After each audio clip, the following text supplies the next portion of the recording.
you guys, welcome back to Flickers of Fear. So, in terms of horror movies in general, I feel like the 1980s, yes, there was a lot of different genres going on, but I feel like the 1980s was kind of like the decade of the slasher, right? I mean, they were very easy to make for a low budget, kind of like, found footage or zombie ones would be later on. At the time, there was a huge booming video market and the movies could go direct to video. And, back then there wasn't a lot to do, like, other than go rent movies. So they had this built-in audience of horror fans who would rent pretty much anything that had like a cool premise, a cool cover, and had maybe some creative or grisly kills in it or nudity, boobies, whatever. Like, so you had like a ready-made audience there already for you. By the time the latter part of the 80s rolled around, though, I feel like slashers were kind of like on a little bit of a decline, at least in the US. I guess that there were some European filmmakers that were still kind of cranking them out for the American video market. So one of these movies, which not exactly lost in the sense of being like completely forgotten about, but it did go direct to VHS back in 1988. And sort of then after that, like, slipped under the radar a little bit. But it has been, I guess, rediscovered, if you want to use that term. And it has been given a recent, really nice restoration and Blu-ray release from, I believe, Arrow Video, who always do amazing work. And the movie that we are referring to is actually the Spanish-American co-production known as Edge of the Axe. Now, this is a very oddball kind of slasher. It was directed by José Ramón Larraz, using the pseudonym Joseph Braunstein for this. He's probably best known to horror fans today for directing the 1974 like erotic horror film Vampires with the Y, and the 1987 slasher film like Rest in Pieces, both of which I have seen at various times. His last horror film, which I haven't seen, was released in 1990. It was also a slasher film, and it was titled Deadly Manor. Now, I will admit that I had never actually heard of Edge of the Axe until Shudder added it to their lineup a while back. I don't know if it's on Shudder anymore, at least in the US, but it is on Tubi and various other streaming services, so you can absolutely like watch it for free. So I was actually kind of intrigued to check it out. I mean, slashers aren't my favorite subgenre of horror. That would probably be like haunted house movies or maybe like Giallo. I guess slashers are kind of like modified Giallo movies. But because it was kind of being touted as this underseen gem, I figured that I should probably like give it a watch at some point because it just kept turning up on like all these streaming services. Just, I guess, because Arrow did like a big, pretty like re-release of it. So while I will say that in my personal opinion, I don't think that Edge of the Axe is a particularly notable example of, the slasher form, maybe. But it does have enough weird quirks to it to absolutely make it worth watching. It's not especially gory, and there's no sex and no nudity, so don't go into it like thinking that you're gonna get that. But the killer has kind of like a creepy look. It is a little bit Michael Myers-y, but it has its own thing going on. And some of the axe kills and other special effects are actually really decent. And I'm sure that they probably just used like a rubber axe or whatever for this, but one thing that I will give this credit for is that I kind of feel like in a lot of other axe murder slasher type movies, like they kind of swing the axe and they cut away and then you just kind of see the aftermath, whereas this one actually does look like somebody's actually hitting somebody repeatedly like with an axe, and it kind of really does look like it's going into them. So and I like the way that they kind of like pulled that off. It just seems a lot more, even though it's not all that gory, it seems a lot more violent, or it seems a lot more visceral just because it looks kind of like more realistic. Now, the characters in this are, I'm going to say, largely unlikable, and some of them are downright obnoxious.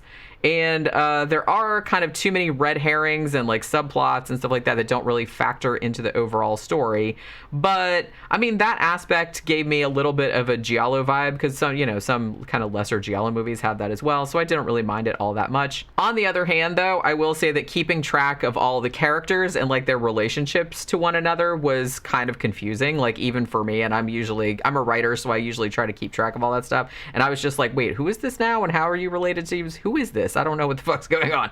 So, and I will say too that I was able to guess the big twist ending without too much trouble. Your mileage may vary on that, because I have seen like some other reviews, they said, oh, they didn't see it coming. I actually guessed it, but I don't know if that's necessarily because, oh, I'm so big and smart and everything, but it's just I've seen like some other movies like this, and so I was kind of like, oh, I see what you're doing there. Yeah, so I guessed it. And there were like a lot of deliberate obfuscation and false leads and stuff like that, but I knew what they were doing, and so I was able to kind of like cut through all this stuff and be like, yeah, I know what you're gonna do. I know what you're gonna do. And yeah, I was right. So the story of Edge of the Axe, it takes place in this kind of small mountain town called Paddock. I think it's called Paddock. And it's near Big Bear Lake in California. Now, as far as I could determine, most or all of the exteriors in this were actually shot on location in Big Bear Lake, California. I think most of the interiors and some of the other kind of like smaller pickup shots and stuff like that were actually shot in Madrid, Spain, like I said, because this is a Spanish co-production. Now, at the very beginning of the movie, we see this woman sitting in her car smoking, and the car is going through the car wash. And she gets not all that graphically axed to death by a dude in a white mask who very determinedly like walks straight through all the swirling car wash machinery bullshit to kind of dispatch his victim. So, you know, you got to give him points for determination, I guess. So there's a close-up of like a red medical cross sticker like on the woman's car window, like the driver's side window, which will actually factor into the plot. It will make some sense later on. So anyway, now that we know that there's an axe murder on the loose, as if the title of the movie didn't clue you in already, we kind of get eased into the main story. So our lead character, sort of, I guess, is this young guy named Gerald, played by an actor named Barton Fawkes, who I think he teaches acting nowadays, but he was only like in a couple of movies. So this character, Gerald, he arrived in Paddock a short time before for some unclear reason. I don't really think they ever give any reason. I don't know if he's just like, he's just like wandering around from place to place. So he's been staying in this cabin on the property of this cranky old coot named Brock, I think is his name. Now, Brock is always giving Gerald shit because all of Gerald's computer equipment, because he's like a computer nerd kind of, and, you know, a pretty big deal for 1988, I guess, is kind of apparently causing the cabin's like electric bill to just go through the roof, and Brock is not having it. Now, at first, like when I was first introduced to these characters, I thought Brock was like Gerald's grandpa or his uncle or something because of the way they spoke to one another. It just seemed like familial, or like, you know, it just kind of seemed like that. But I guess not. I mean, I guess that Brock is just a random old man that Gerald rents a cabin from. I think. I'm not entirely sure. I thought they were related because the way they kind of like fuck with each other seems like, I don't know. Like I said, it seemed like kind of familial. And then at one point, Gerald says, "I love you, old man," and I'm just like, okay, but I don't know. I just thought it was weird. I thought it was his grandpa or his uncle, but I guess it's not, and it doesn't really matter, like, anyway, but I'm just saying. So Gerald's best friend is this kind of budget Tom Cruise looking douchebag named Richard Simmons. Yes, that's really his name. And he's actually played by Paige Mosley, who I thought looked kind of familiar. He's apparently like best known for being on that 80s soap opera Santa Barbara, which I don't think I ever watched that, so I don't know if I would have recognized him for that. Maybe my grandma watched it or something like that, but I don't know. He looked like kind of familiar. He does look kind of Tom Cruise-y though. Like he has that kind of like cocky young Tom Cruise kind of vibe going. So Richard is an exterminator and is also married to an older woman named Laura, who's actually played by a Spanish actress named Patty Shepard. And basically, like, Richard is basically constantly bagging on his wife. I mean, he low-key threatens at one point to, quote-unquote, fumigate her. And he openly admits to marrying her only because she's rich. So there's that. About 5 minutes into the movie, I think it's like literally 5-7 minutes into the movie, Richard is already like enthusiastically trying to kick off an affair with this younger woman who works at a tavern or something, or a restaurant or something. And I will also note too that Gerald, the supposed good guy hero of the movie, is being his wingman in this, even though he's I'm pretty sure that he knows that Richard is married because they talk about his wife all the time. So he's just like, yeah, go get him, Tiger. You know, it was that kind of thing. So I was like, okay, that's a little weird, whatever. So it turns out that Richard has been called out to this tavern to investigate this terrible smell that's coming from somewhere, I think in the basement. So he brings Gerald along for some reason. I mean, he says, oh, come along with me because I need your nose, or he says something like that. But as we will soon see, like, the odor that they're investigating is apparently so overpowering that I'm not really sure why you'd need like another person, like to sort of triangulate where it was coming from. I don't know. It was just like a whole weird situation. So unsurprisingly, because this is a slasher movie, the stink is coming from the dead body of a former employee named Maria, who has been stuffed up into the crawl space. Like there's kind of like a trapdoor type thing in the ceiling, and somebody stuffed her up there.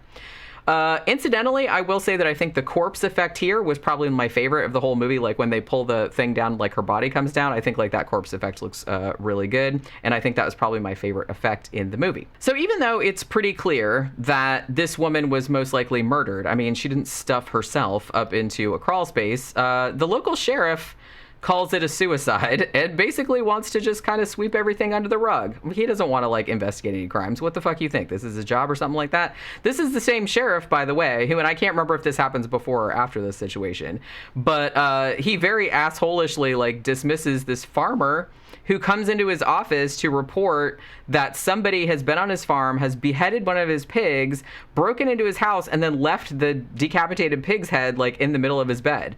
And the sheriff literally, he comes in and reports this. He's like, it scared my wife to death. There was somebody creeping around outside my farm or whatever. And the sheriff literally tells him, and this is a direct quote, call someone who gives a shit. And I was just kind of like, really? Wow. I was like, actually, you're paid to give a shit, and it doesn't really look like you're doing anything particularly important at the moment, so maybe you should kind of, get off your ass and, like, do some shit. Yeah, so the sheriff in this, and I don't know if this was, like, deliberate or, like, they were trying to be, like, funny or something like that, but the sheriff in this is a real fucking twat waffle. I mean, he just basically tries to write off, because as the murders like start to stack up like as the movie goes on, and he just wants to write off every single one. It's like, well, first one's suicide, it was an accident, she got hit by a train or some shit like that. So I guess so he doesn't have to like investigate anything or like move an inch from his desk chair. It's like, oh, we don't want to panic everybody in the village, I don't want to have to do any work, fuck this shit. So it's that kind of thing. I will say too that both him and his deputies or the other people working on the case are also like super insensitive like about the victims, almost implying a couple times that it's like, they had it coming, or saying, oh, she looked like hamburger. You know what I mean? And I'm just like, great. This is really the kind of people you want like investigating. So there's that whole thing. But like I said, I don't know if that was supposed to be funny or if that was just, I don't know what it was. It was just very, very weird. So meanwhile, while all that nonsense is going on, Gerald has kind of like a meet cute with this nice young girl named Lillian, who's played by Christina Marie Lane. And she's apparently the daughter of a guy who owns another like bar restaurant type establishment in this little town. So Gerald tries to impress Lillian with his vast knowledge of video games, as well as late 1980s computer technology, while also throwing a little of a condescension into the mix there for, I don't think you'd understand this, he says, after he tells her something that's really, really easy to understand. I'm just kind of like, okay, that's how you want to come at it, blah. So, yeah. So apparently, though, that works. She's charmed by his nerdy but possibly dangerous drifter vibe, because, like I said, I'm not really sure, like, why he moved there. And I know, like, in light of what comes out later on, like, I know why they set it up like that, but yeah. So, so the two of them kind of start a little bit of a romance. So Gerald, who has just set up a brand new state-of-the-art for 1988 computer system in his cabin, even offers to give Lillian his old one so that they can communicate with one another on what I guess is like a very early like iteration of maybe like instant messaging or something, or email or something like that. And it's weird because I mean, I give this movie credit. It's one of the few slashers that I can think of, actually maybe the only one that I could think of, that incorporates what was then kind of advanced computer tech like into the actual plot. I guess you could say that Evil Speak did that too, or that was a more supernatural kind of thing. But the tech angle in this even features some kind of pre-internet shenanigans where Gerald's computer can answer questions that you ask it, like you type in questions, like by accessing a central terminal, like he calls it that. But it predictably, like Lillian uses this cutting edge feature to ask the computer, which is named Icarus, if Gerald is gay. Not really sure, like, why? Because she keeps going, well, turn around. I'm going to ask it something. You turn around. I want you to look. And then he's like, what did you ask it? It keeps saying, like, data incomplete. She's like, I asked if you were gay. This is, like, never brought up again. I was just like, all right. That's what I mean, like, how it's very, very oddball. This movie is, like, very oddball. And another thing, like along those same lines, I'll note here too that some of the conversations that people have with one another, especially the interactions between these two, between Gerald and Lillian, are really weird. Like, not at all like anything real life humans would actually say to one another. Yeah, it was just giving me a real like oddball vibe. It's strange, but it is actually kind of entertaining, to be honest, because you don't ever really know like what bizarre turn of phrase is going to fall out of a character's mouth next. So, oh, and I will say too, like the music in this is really odd too. It's mostly like these kind of silly, like upbeat country songs. One of the songs that they play a couple times over the end credits, and then they play it at one point earlier in the movie too, that actually has lyrics relating directly to the murders, but the song is like real kind of like upbeat and cheerful, and it's so bizarre. It's kind of, I mean, this is just like a kooky kind of flick, you guys. So as the movie goes on, more people start falling prey to this roving axe murderer, including a beautician and part-time prostitute named Rita. That's one of the victims. Richard's older wife, Laura, who had actually recently learned she was bankrupt, so she got murdered not too long after that. So, you know, she didn't have to live as a poor person, so I'm sure that was that was a silver lining. Laura's bit on the side, and possible early suspect named Christopher, he gets killed too. He's actually played by Jack Taylor, who I immediately recognized from, he was in Pieces from 1982, and he was also in The Ninth Gate. I think that's where I mostly recognized it from. The farmer's wife from the earlier Pighead incident, she gets murdered too. And the leader of the church choir, I guess she's like the leader of the church. No, she doesn't play the organ. I guess she's like the choir director or something like that. And it's a woman named Anna. Now, her dog also gets it, sadly. Although at least it happens off screen. You do see like the dead dog, but they don't like show it getting axed. So there's that. But yeah, the dog gets killed in this one too. Now, along the way, while all these bodies are piling up, several people are also kind of fleetingly hinted to be the killer. Like I said, there's a lot of red herrings in this. So some of these include Christopher, who I mentioned before. I mean, he's literally maybe in one or two scenes before he gets killed. I don't even remember if he has any lines.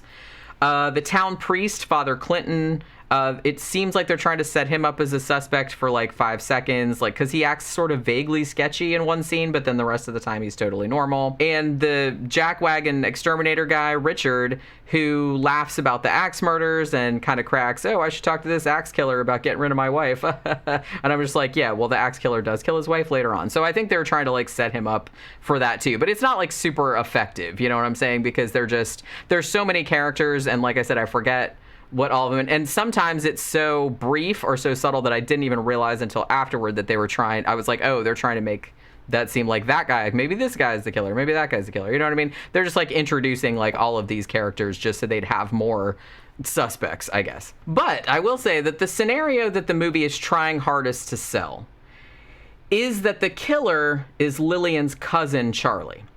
So Lillian explains to Gerald at one point that when Charlie was a kid, she was like pushing him on a swing, and she pushed him too hard and he fell off and fractured his skull.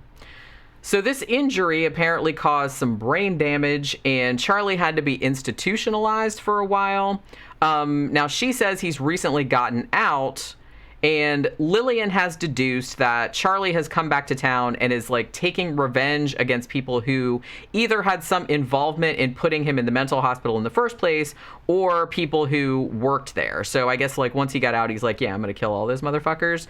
And that's why when I said earlier, like the very first scene, like with the woman getting killed in the car wash, and why they linger on this like little red cross sticker that she has, they're like, ooh, it's a nurse, you know what I mean? So it does kind of make sense later on. One thing that doesn't make sense, though, is that a bunch of the victims, like including the beautician / prostitute, the lady that was the church choir director, stuff like that, no hint is really given that any of those people were medical personnel or had anything to do with the hospital.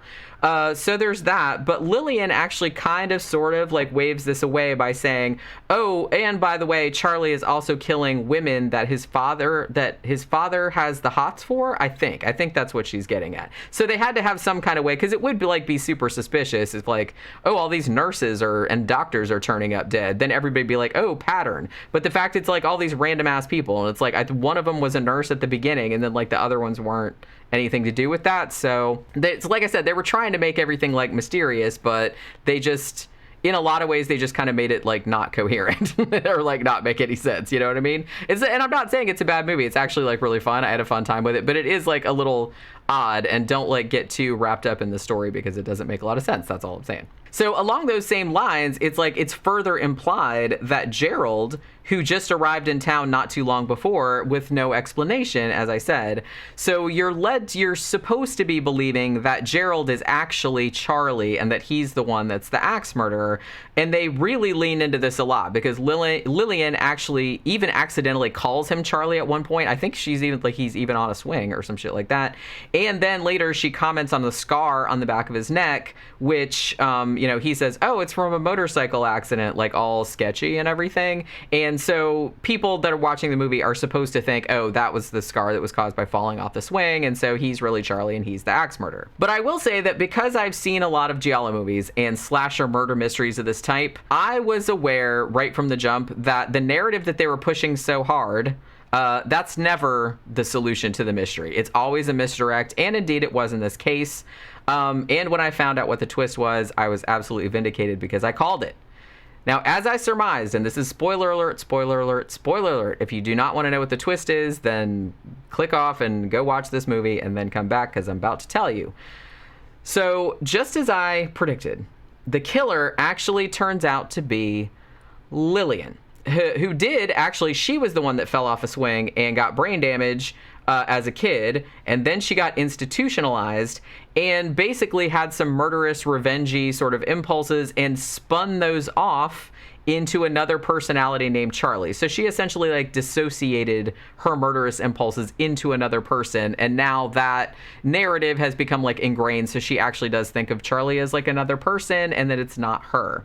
Now, I did actually like this twist, even though it was still fairly obvious, but I will comment that whenever the axe murderer is shown during the kill scenes, it's very, very clearly a man. I mean, like, it's a big man. Like, this is, I mean, the woman that's playing Lillian is like a small, like, 22-year-old woman, and she's, like I said, she's quite petite. It's obviously not the same person. So I'm actually not sure, and maybe, I don't know, I'm actually not sure if the movie was trying to imply that Gerald was actually the killer all along, but that he was trying to gaslight Lillian into thinking she was Charlie. Like, that's a possibility too. But the scene at the very, very end where Gerald actually gets shot by the police, and then I think like the useless, butthole sheriff hugs Lillian and says, oh, it's the nightmare's over, there won't be any more murders. But then she kind of like looks up and like smiles maniacally like at the camera, and then they freeze frame and then the credits run. That would seem to imply otherwise. That would seem to imply that she was the killer the whole time and that she almost had kind of like a split personality deal. But the fact that they clearly showed the axe murderer a few times and it was a man, like, I'm not really sure like what they were getting at with that, but I don't know. Maybe it's that I'm putting way more thought into this than anyone else did, which, that is obviously just like me because that's something I would do. So I've thought about this like way more than is healthy, clearly. But yeah, if you guys have any ideas, let me know. So, all in all, this is actually a pretty enjoyable slasher if you like slashers. It has this quirky, almost like off-putting vibe, but it makes it kind of like interesting to watch.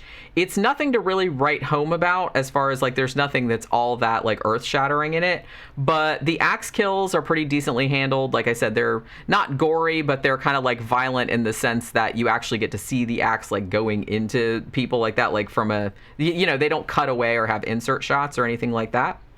And the special effects, particularly that corpse shot at near the beginning, are actually pretty good for this era. The characters, gonna say, are almost all unappealing jerks, except for Lillian, who's lovely. And there's kind of way too much time spent on meaningless subplots and characters that are only like crammed in there to have more red herrings and like make the mystery more mysterious or whatever. But, I guess that's kind of par for the course for kind of a low budget murder mystery, which is essentially what this is. So I can't really judge too harshly for that. So if you like slashers and you want to see one that's kind of like more of the same, like it has a lot of the slasher tropes, but also has some like weird eccentricity to it, then it's definitely worth checking checking out. I wouldn't go so far as to call it a lost classic, but if you like slashers, you should probably get around to seeing it. The Arrow release, if that's the one that's on Tubi, I think right now it actually looks really nice. Like the restoration is lovely, and I think that the Blu-ray also has like a shit ton of extras on it. So if you're into that, then that's definitely something that you might want to pick up. But yeah, so that'll do it for this Flickers of Fear, and I will see you guys again on the next one. Bye.